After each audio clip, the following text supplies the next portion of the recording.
सुबह अभी रात के 1:30 बज गया, 1:30 से भी ऊपर टाइम हो गया, 1:47 हो गए रात के। और मैं एडिटिंग कर रही थी और मेरे से एडिट ही नहीं हो रहा था। मतलब जो वीडियो एडिट की थी ना वो गलती से डिलीट हो गई और फ़ोन में ना बहुत सारा डाटा हो गया था, मेमोरी फुल हो गई थी। फिर मैंने जल्दी सारी वीडियो डिलीट की और जो एडिट की हुई वीडियो थी ना वो भी मेरे से डिलीट हो गई।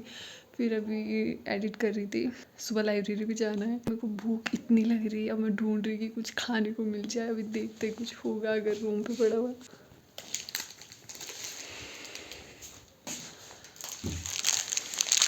फाइनली 2 चीज़ें मिली है मेरे को भी यहाँ पे, जो कि रूम पे पड़ी हुई है। जब भी ऐसा होता है ना, मैं रात को बैठती हूँ, मुझे ना भूख लगती है और पढ़ते हुए ही, पर आज तो मैं पढ़ भी नहीं रही थी, पता नहीं क्यों यहाँ से भूख लग रही है। बट चलो, गुड नाइट।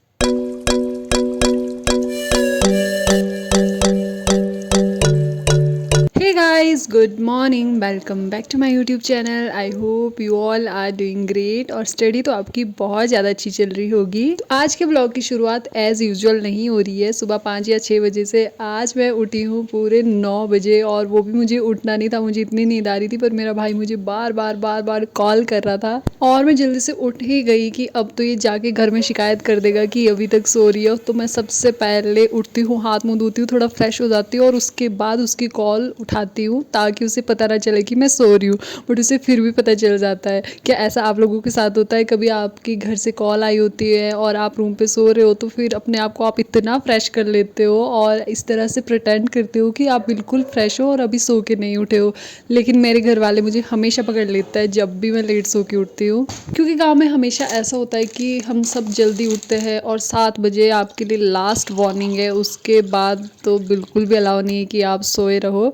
तो फिर अगर कभी घर में पता चल जाता है ना, तो उनको हमेशा ऐसा लगता है ये पता नहीं रूम पे सोए हुए रहते होगे, पढ़ते होगे या नहीं पढ़ते होगे। बट ऐसा नहीं है। मैं आज लेट उठी हूँ क्योंकि मैं रात को एडिट कर रही थी। खैर छोड़ो, उसके बाद मैं जल्दी से उठती हूँ, फ्रेश होती हूँ और फिर पानी गर्म करती हूँ और बैठ जाती हूँ अपने फेवरेट जगह पे, क्योंकि मैं इतने पिछले ब्लॉग में यहाँ पे नहीं बैठ पाई थी क्योंकि आजकल बहुत ज़्यादा ठंड हो रही है और मैं सुबह जल्दी से लाइब्रेरी जाती हूँ।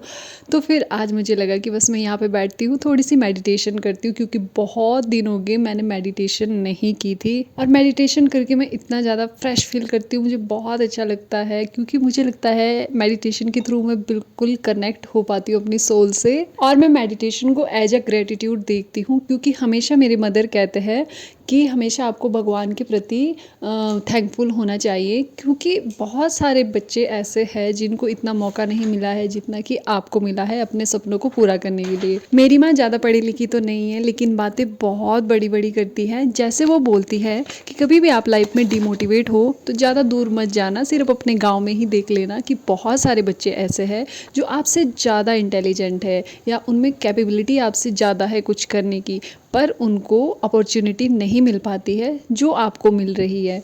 तो उस चीज़ के लिए आप थैंकफुल रहो, वो आपकी किस्मत में है, इसीलिए आपको वो अपॉर्चुनिटी मिल रही है। टाइम की हमेशा वैल्यू करना, हार्ड वर्क करना और ईश्वर के प्रति हमेशा कृतज्ञता बनाए रखना। तो मैं सुबह धूप सेकते सेकते सबसे पहले करंट अफेयर निकालती हूँ और इसमें आपको पता ही है कि मैं हमेशा स्टडी IQ को ही फॉलो करती हूँ। तो मेरे पास पिछला कुछ करंट अफेयर पड़ा था अक्टूबर मंथ का, तो मैं अभी उसे ही पढ़ रही थी। मैंने इसके बाद नवंबर का निकालना है और मैं फिर उसको अगले 10 दिन में ख़त्म करूँगी, जो कि मेरा टारगेट है। तो उसके बाद मैं जल्दी से खाना बनाती हूँ, खाना खाती हूँ, तैयार होकर फिर निकल पड़ती हूँ अपनी लाइब्रेरी के लिए, क्योंकि सुबह आगे कोई फ़ायदा नहीं था। 12-1 बजे तक बच्चे उठने नहीं थे सीट से, तो इस करके मैं 12 साढ़े 12 बजे के बाद ही लाइब्रेरी जाती हूँ तो मुझे सीट मिल जाती है। आजकल बच्चे बहुत ज़्यादा आ रहे हैं क्योंकि PGT कमीशन आया है हिमाचल प्रदेश में, तो बच्चे उसकी तैयारी कर रहे हैं, तो सीटें हमेशा फुल रहती है। तो जैसे कि आपको पता ही है कि मैं चंडीगढ़ PRT की तैयारी कर रही हूँ और उसके लिए मैंने अभी जो सब्जेक्ट उठाया है वो है SST, और इसमें मैं अभी हिस्ट्री पढ़ रही हूँ। 10th के नोट्स मैंने बना चुकी हूँ, 9th के बना चुकी हूँ, 8th के बना चुकी हूँ और 7th क्लास पे पहुंची हूँ। तो इसमें अभी मेरी हिस्ट्री चल रही है। पॉलिटी के नोट्स मेरे कंप्लीट हो चुके हैं, हिस्ट्री अभी 6th और 7th की बची है, उसके बाद मैं जाऊंगी ज्योग्राफी पे। तो ये मेरे पूरा 15 दिन का टारगेट था, जिसमें से 5 दिन हो चुके हैं और मेरे अगले 10 दिन बचे हैं, जिसमें ज्योग्राफी और इकोनॉमिक्स पूरी करनी है। तो इतने डिटेल में मैं इसलिए बता रही हूँ क्योंकि पीछे कमेंट आया था किसी का कि आप बताते तो हो कि क्या पढ़ रहे हो, लेकिन थोड़ा डिटेल से बताओ कि किस तरह से पढ़ रहे हो। तो मैं आपको बता चुकी हूँ कि मेरा 10-10 या 15-15 दिन का टारगेट होता है, ज़्यादा लंबे टारगेट मैं नहीं रखती हूँ। तो इसके बाद मैं पढ़ती हूँ कंप्यूटर, और इसके भी मैंने नोट्स बनाए हुए हैं यूट्यूब से। यूट्यूब चैनल का नाम है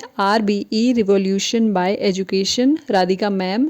इन्होंने SSC लेवल का कराया हुआ है कंप्यूटर का, तो मैंने उसके नोट्स बनाए हुए एक जगह पे।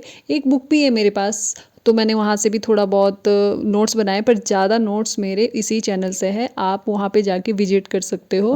प्रीवियस जो क्वेश्चन पेपर था उसमें कंप्यूटर MS ऑफिस से ही मैक्सिमम पूछा गया था, यानी 10 क्वेश्चन तो थे ही थे, जिसमें कि MS Word, MS Excel, PowerPoint, ये सारी चीज़ें आती है, शॉर्टकट की। तो उस चैनल पे बहुत अच्छे से कराया हुआ है, क्योंकि मैं तो वहीं से पढ़ रही हूँ। अगर आपके पास कोई और सोर्स है तो प्लीज़ कमेंट जरूर करें, ताकि मुझे हेल्प मिले और बाकी जो कमेंट पढ़े उनको भी हेल्प मिले। क्योंकि चंडीगढ़ PRT के लिए कोई पर्टिकुलर बुक नहीं है, ना ही कोई टेस्ट बुक मिल रही है जहाँ पे हम टेस्ट लगा सके। तो मैं तो बस खुद भी बहुत परेशान हूँ कि कहाँ से क्या चीज़ पढूं। जहाँ से बस खुद समझ आ रहा है तो नोट्स बनाए जा रही हूँ, ताकि लास्ट में प्रॉब्लम क्रिएट ना हो। बट मैक्सिमम जो इसका पैटर्न है वो SSC लेवल का है। जो बच्चे SSC की तैयारी कर रहे हैं, जिनके पास बुक्स है, वो उन चीज़ों को जरूर पढ़े। मैं खुद भी सोच रही हूँ थोड़ा सिलेबस मेरा कंप्लीट हो जाए तो SSC की ही प्रैक्टिस सेट बुक मंगवाऊंगी और उसी में ही क्वेश्चन लगाऊंगी। तो आज मैंने 2 ही सब्जेक्ट लाइब्रेरी में पढ़े, और जैसे कि मैंने प्रीवियस वीडियो में आपको बताया कि मैं अब ज़्यादा सब्जेक्ट एक साथ नहीं पढ़ूंगी, सिर्फ 2 या 3 सब्जेक्ट ही पढ़ूंगी, बट उनको अच्छे से डिटेल से पढ़ूंगी। जब तक वो कंप्लीट ना हो जाए उसके बाद ही नेक्स्ट सब्जेक्ट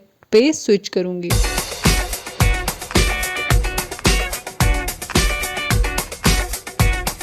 तो इसके बाद काफ़ी रात हो जाती है, फिर मैं भी लाइब्रेरी से बाहर आ जाती हूँ, और साथ में ही मुझे लाइब्रेरी के बाहर अपना दोस्त मिलता है जो कि आर्मी में है और अभी छुट्टियाँ है इसकी, तो आया हुआ है और बोल रहा था कि चल तुझे पार्टी कराता हूँ, क्योंकि इसने न्यू कार ली है तो उसकी पार्टी करा रहा था हमें। और यार हमेशा लगता है ना कि कब हम भी अपनी सफलता की पार्टी करवाएंगे, कब हम सक्सेसफुल होंगे। बट चलो आज इसकी ही सफलता की पार्टी खा लेते हैं और अपनी बारी का इंतजार करते हैं।